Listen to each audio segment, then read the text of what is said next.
the movie that dares to ask, what if Bright was good?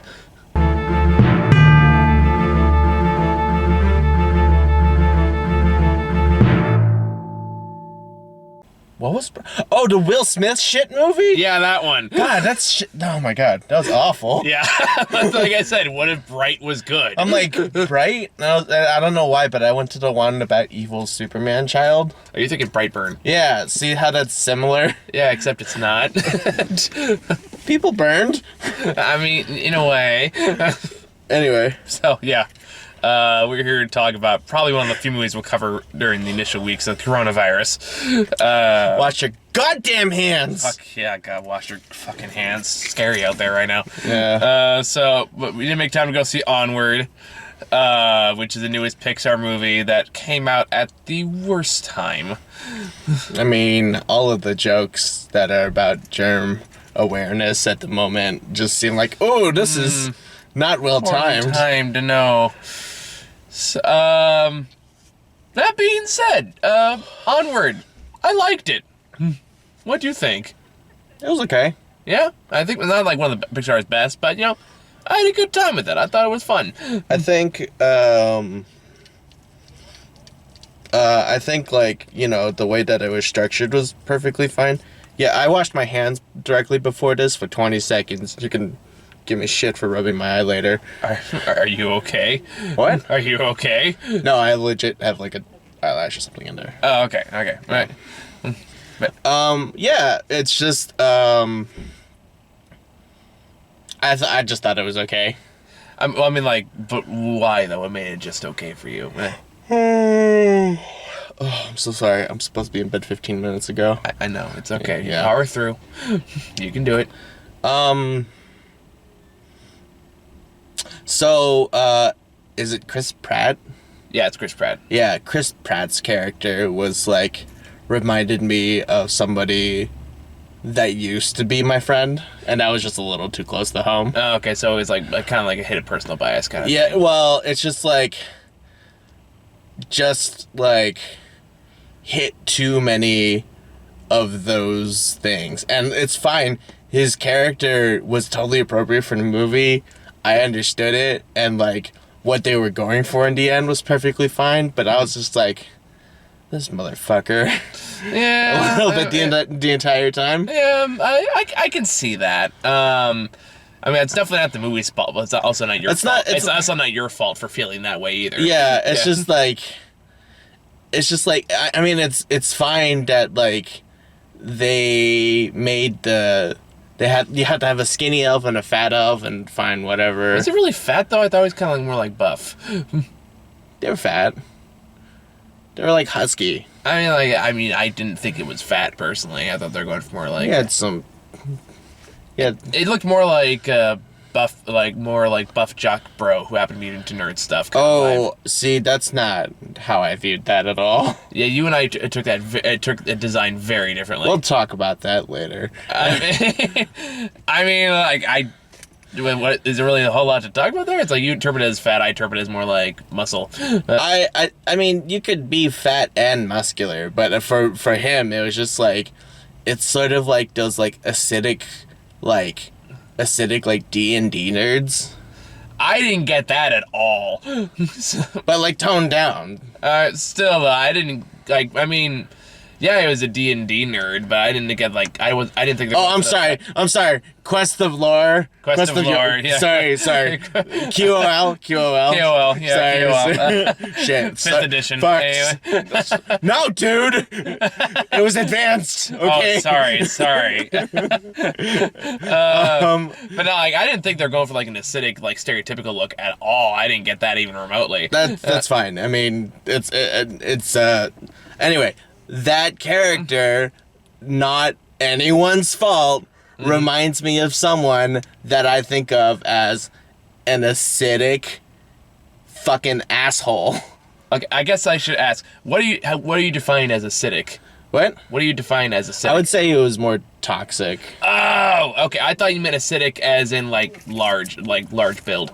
Or I thought you was like another term for fat for some reason. So. No, just like the way he acted. Okay. Where he was okay. like, he was very much shoving his opinions onto people, and it's just sort of like, actually, we should take the path of peril. Actually, we gotta go where the raven's pointing, and it's just sort of like, fuck you, so that's where I'm coming from. It's not anyone's fault. There's a very particular person I'm thinking of. Gotcha. And it's just very unfortunate that it's the one thing I didn't like about the movie, and it's not anyone's fault. Okay, fair enough. I misinterpreted what you said. I apologize. With that in mind, some of those spell effects are pretty fucking cool. Yeah, the spell effects are really... I mean, it's Pixar, so the animation's still gorgeous and really pretty to look at. Yeah. Especially as you get into the third act, where they actually have, like, a pretty good, like, fight scene for them. And, like, they don't usually do a lot of those unless it's, like, an Incredibles movie.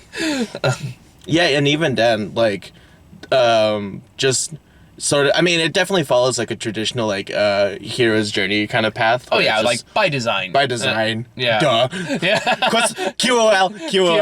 Yeah. Like and so a brief rundown of like the scenario. I don't want to go too much into spoilers for this. I mean, if you haven't seen the trailer by now, that's really your fucking fault. I know, right? But yeah, we'll glance over it. But very, very briefly, because I'm sure we know the basics. Yeah, and like basically it takes the bright viewpoint minus the stupid like commentary about racism. This one doesn't do that at all, thank God. Yeah, there's no humans. That's why it's good. All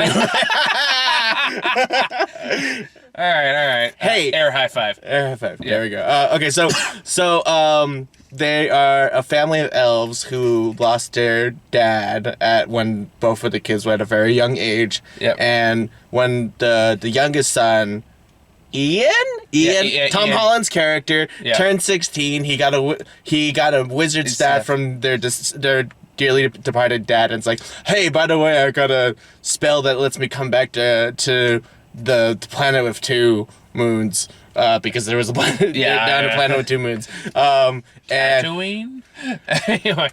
No. It's 2 sons. Sorry. No, it's QOL. Bruh. The reason I bring that was because like the older brother played by Chris Pratt is into like their version of D&D. Yeah. Which is called Quest of Lore. Quest of Lore, and they say like, but it's all based on real life. This is factually accurate. And that's where they draw all their quest items from. And it's just the dad, before he passed away due to magic cancer? Some kind of cancer. Doesn't matter how he died. The point is that he is gone. He's like, hey, by the way, I have a spell that lets me come back to Earth for one day. And the older brother gives it a good try, but he doesn't have any magical abilities because clearly he didn't take the arcane feature at level 1. You're gonna pull out that card now. Actually, no. So get the guidebooks out. Hold on. If you didn't know, in actual Dungeons and Dragons, and I that's the only reason I thought this was kind of cool. Continue. Magic spells have a verbal, a somatic, some sort of like hand gesture or some sort of posture that's required, and a component. That needs to be expended. In this case, it is a Phoenix gem. And just the name, it's like, oh man, this must be rare. Yeah, right. So anyway, Tom Holland's character, Ian, he tries the spell just like half-assedly trying it, and then it ends up like half-assedly working. Yeah. In such a way that we only get dad's legs. And so the whole movie is basically a condensed version of the first half of the first part of Lord of the Rings, I guess. In a way, like, I mean, really, they basically just get to the Dwarven Mountain. Helm's Deep. Helm's Deep. They basically just get to the Helm's Deep. Yeah, kind of, sort of. I'd say it's more. Oh, I'm sorry. New Mushroom Town. I'm sorry. I would say it's closer to The Hobbit than it is to like Lord of the Rings. Oh, that's true. Because they do fight a dragon at the end. Yeah, that's true. Spoiler. Fuck, dude. In this climate? I know, right? Anyway, I do want to talk about the dad for a bit, though, because I thought what they did with that was very clever. Because, like, I kind of, like, okay, I get the metaphor. Like, you only see the legs are only on parts that appear, because when you're at, like, the whole thing is Ian never knew the dad, but Chris Pratt's character did know him for, like, when he was, like, 3 or or 4 memories of him. Right. The fourth of which is revealed towards the end of the movie. But like at the point, it's like, oh, okay, I get it. So you don't have a lot of memories of your dad, so the legs are symbolic of the few fleeting memories you do have of your father, but you never get a full picture. You only remember like little things. In this case, in Chris Pratt's case, it's the thumping of the dad's feet. So that's the part that manages to stick out the most. Yeah. It's like, that's all very clever. Meanwhile, Ian, like, again, this is going to spoiler territory, so warning. Never really even gets to talk to him at all. He only gets his own memories of him, but it's in the same kind of vein. And I was like, okay, that's all very clever, very metaphor, good for like teaching kids, like, okay, you may not get the family you want, but you can appreciate the family you have, which I don't 100% agree with, but I respect the sentiment. Okay, I got a similar vibe to that by the end of the movie, which is basically about like cherish the people that are here and not the people that are gone kind of deal. Yeah. And so it's like, it's just sort of like, you know, like, you know, if you're in a family situation where your mom is dating a centaur or whatever. With Fabio hair. That's actual spoilers. I think we crossed that bridge by now. It's fine, but you know, Yeah. you know, with a bad step, well, I guess they're just dating. Yeah. Yeah. Anyway, they clearly very like heavily intonate that it's just their mom's boyfriend. And it's just like, and it's just like, we refuse to let this man cross into that territory.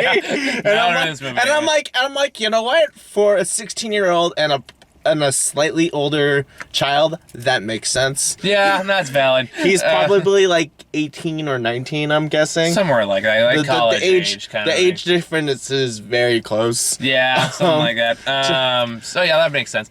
I would also say, oh crap, I forgot what I was gonna say. Never mind. Keep going. You were saying. Yeah, for sure. Yeah. So it's just, you know, so they go on a quest.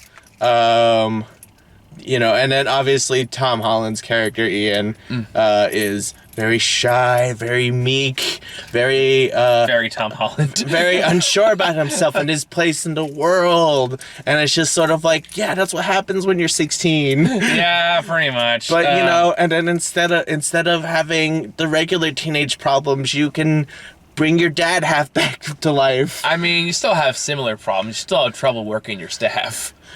He made a staff grow at the end. He did. No, I can top that. He got a Woody. Elbow bump. Yeah. Masturbation jokes for a Disney film. I mean, because we're adults. I mean, what did you think the magic missile was? That's where Sparks came from. Anyway, so Oh yeah, so I was gonna say, but did you know the latest outrage into the Disney World for this movie, Howard? What? There is a gay in this movie. Who? For like a line that Disney decided to hype up as like the first open LGBT character, and then she has exactly one line where she says, "Oh, the Cyclops cop." The Cyclops cop. Yep. Disney made a big deal about it. Both sides got annoyed by it, and then it turns out it's for one fucking line. I mean, it's basically the same thing that happened with Endgame when the guy was like, "We have an openly gay character," and he is just like the dude at the very beginning talking about dating again. I know, and it's like, dude, you're really spoilers. I mean, like, at this point, like, you're really just better just not saying anything. Just let it be there. I just like, no one comments on it. No one makes a big deal out of it. Just like, the Cyclops has a girlfriend. Okay. I think they had to do that for all of the red states, because then it'd be like, the Cyclops has a girlfriend. But they did that anyway. So it really just be better if they just put it in the movie, didn't tell anyone, and it's like, oh hey, cool, that character's girlfriend. That's probably most of it. Some people might get mad online, but everyone's like, yeah, but it's just there. It's part of the world. And honestly, a lot of people have been less annoyed. And you know what? I just kind of have to address that controversy because it's a controversy. And you know what? I still want to point this out. The thing that makes this movie so great is the lack of humans. It's still human substitutes. No, and you think I'm joking, but it's the one thing about WALL-E that I fucking hated. I fucking hated the humans. I was okay with the humans in WALL-E. No. What they symbolize and like what they were for me, I fucking hated the humans. I'm like, no, I just want cute romance. I mean, but yeah, that's kind of like the humans go through their own redemption arc. You know, No, fuck the humans. They fucked the planet like we are. But they have a chance to start anew. That was kind of the whole point. They think pizza grows from trees. They'll learn better. That's the whole point. That's literally the point. Humans are like revived at the end of WALL-E because one of them decides to learn something and teach others. That's literally the whole point. And that's why there's no racial issues in this movie, because there's no humans. Well, hold on. We don't know if there's not any racial issues. I didn't see any. I saw Bright. Gritty reboot of Onward. That Yeah, but didn't not. come out yet. Wait, no. I'm just fucking with you. That came out before. If anything, this is the children's reboot of that shitty movie. Yeah, right, probably. Yeah, and better. Yeah. Anyway, so obviously But fairy lives don't matter today. there's shenanigans. If you haven't seen the trailer, they go into a convenience store and start a fight at some point. Yeah, with they some try fairy people and. Yeah, Ian is trying to learn spells throughout the adventure like a typical hero's journey, and then by the end he's able to culminate everything that he's learned throughout his journey to show the audience how much growth he's had, literally by fighting a skull dragon. Yes, a dragon made out of the skull, which was pretty cool. Yeah, the design of that was pretty cool. Yeah. So yeah, I did like when because what happens is their entire journey actually reroutes them back to the hometown. Yeah, it's like some of you might have been going to see this because you're afraid of the coronavirus. The coronavirus. Yeah, so they basically reroutes them all the way to the beginning, and there's that moment where the brother's like, "Oh, I'm angry at you because you're a bad person. You messed up everything, and now we're gonna go anyway." And so the high school that they return to has the mascot called the Dragons, and so the design of the actual dragon that they fight is made out of school parts, and then they reveal the face, and it's just the mascot.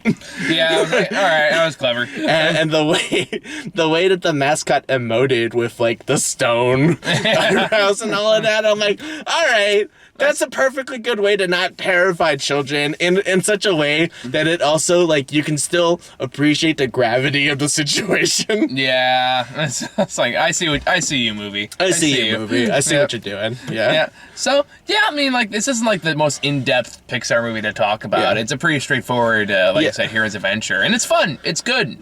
So, while I say at the beginning that Chris Pratt's character... Barley? I think it's barley. Like the wheat?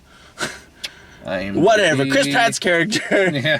Who names their child after wheat? Whatever. Anyway. I mean, there are weirder names out there. That's true. Ian. What a weird one. All the ones that pick apart white Ian. So just like, anyways, so Chris Pratt's character initially annoyed me, but by the end I did grow to like him. Because, you know, he has growth of his own, you know, like at least he kind of feels like he owns up to his shit towards the end. Well, I think the thing that makes that character, like... Yeah, his name is Barley. Really? Like the wheat? Yeah, like the wheat. That's so dumb. You're a bad mom. No, it was probably the dad, let's be honest. Let's also be clear. Beyonce's child's name is Blue Ivy, so... What the fuck, for real? You didn't know that? Oh, God, I don't pay attention to any of that. Anyway, I guess Ivy's a cute nickname. Anyway, so... Just by the end of it, I did appreciate the growth, because this whole thing, it's just sort of like, oh, I only have 3 memories of Dad, but the 4th memory is actually, that is revealed, is that he had to say goodbye to his dying dad, and then didn't say goodbye, and then didn't do it. Yeah. And then it's like, oh, very Guardians of the Galaxy. Yeah, I was thinking that too. I was like, and then I got picked up by this alien named Yondu. Well, wait, so instead of being blue, would he have been peach colored? I mean, if we're gonna go strictly 50-50 rules, yeah. Maybe it would have been like, you know, it's like, maybe it would have been like the Manticore lady. Wait, who would have been the Manticore? No, Yondu. Yeah. Maybe? I guess, sure, why not? Yeah, who was the voice actress for the Manticore lady? Who, like, was there, I guess? I don't know. She had played a pretty big part. She played a role. She played a role to like, was it to like add gravity to like make the situation more grave? That was Octavia Spencer. Oh, fucking really? Yeah. Good for her. And Julia Dreyfus was the mom. Okay, good for her. Yeah. So it's just sort of like, but like the way that you're introduced to her, it's sort of like, is it like a I was gonna say, is it like a Chuck E. Cheese? It seems to be like one of those franchise Chuck E. Cheese ripoffs. It's like a Chuck E. Cheese / a Fridays / a Denny's. It's more like. Do you remember Bamboola when that was a thing? What the fuck is that? It was like a knockoff Chuck E. Cheese, and it was better in my opinion. Well, we're ripping them off. We might as well try a little harder. Kinda, yeah. That was kind of Bamboola. I don't know. I was just like, it's not open anymore, but it was the way that they introduced. I think it's more of a Fridays kind of deal, like a TGI. Like TGI Fridays. Yeah, maybe except they have a karaoke machine. So Fridays plus. More like a round one, I would think. Oh yeah, like a round one. Yeah. There's like games and stuff too in there. Yeah. It's more like a Chuck E. Cheese, I guess. Yeah. Chuck E. Cheese round one kind of deal. Yeah. So it's just sort of like, but I loved when they introduced the mascot character, and it was just so fucking terrifying because like prior to watching this movie, I was like. I had a clip show up on my YouTube feed about Five Nights at Freddy's. I was getting there. Did you play Five Nights at Freddy's for coming here? What the fuck? No. I was just like, oh, Five Nights at Freddy. What's this about? And then it terrified me. And I was like, I mean, it's not that I haven't heard of Five Nights at Freddy. It's just like, I was just like, oh, cool, whatever. I forgot some fucking nerd's viewpoint about the lore that's impossible to explain because the creators don't even know what's going on. Why do you say like some fucking nerd? We are some fucking nerds. I'm a geek, sir. Oh, synonymous, and we both know it. Don't come at me with that dictionary nitpicky bullshit. Oh, yeah. I mean, I did that earlier in the movie when the older brother called him a sorcerer. I'm like, actually, he would be a wizard. A wizard? He would be a wizard. Okay. Be a wizard, Harry. It's like, what is that? That's like part Hagrid, part the old man that Jafar was disguised as. A little bit, yeah. I don't even remember. I can't even do that voice now right now off the top of my head. Do you have anything else to say? I mean, like, no, I think as like the climax got me. I think like I think it paid off in the end. Yeah, like the build was like it's good. We can talk about the van. Or more importantly, the van's death scene. Where there's a part in the movie, and like, I don't know if you're going to watch it or not, because, coronavirus. But like, there's a chase scene, and it ends. Chase scene, pretty good chase scene actually, or at least like the chase scenes are actually pretty good in this. Yeah, Pixar is good at chase scenes. Yeah, where they there's this van called Guinevere that the older brother's been fixing up for years. It's a total piece of shit. It's got a Pegasus. It's got a Pegasus painted on the side. Yeah, so at the very end, they get like this dead end road on a canyon road, and they say like, we can stop the cops chasing us if we just like knock the rocks down to block the road. But it's like, you need to cast Arcane Thunder or something like that. Arcane Lightning. And Ian's like, I can't do it. I'm not strong enough. So. Well, clearly he didn't have a level 5 spell slot. Apparently not.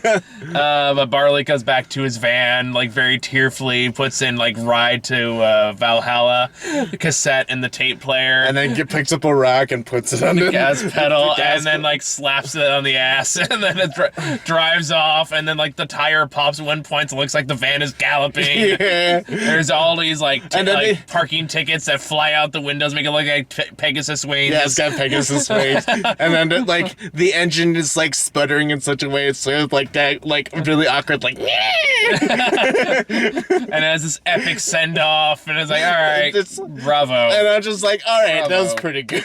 Yeah. Yeah, but like, there's that. I think at the climax is worth talking about too, because like, I'll admit, all right, that got me. That hit me in the feels, and like, I have my own issues with family that I'm not going to talk about here. But like, so like that being, I do recognize there can be a little personal bias in that messaging a little bit.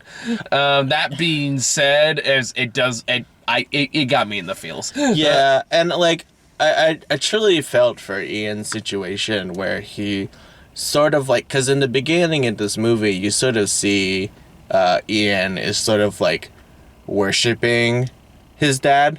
Yeah, he's clearly has like minus like the candles, like a shrine to his dad, and that's fine. That's appropriate. It makes sense for him. He's got like a tape that he tries to have conversations with, and the biggest growth is that he decides that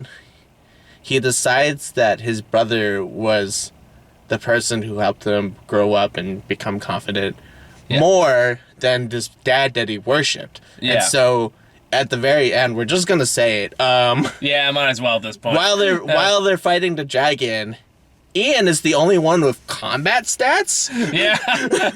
So essentially, well, the Manticore was, but then she got she threw out her back. But the mom apparently took a couple. One. Yeah.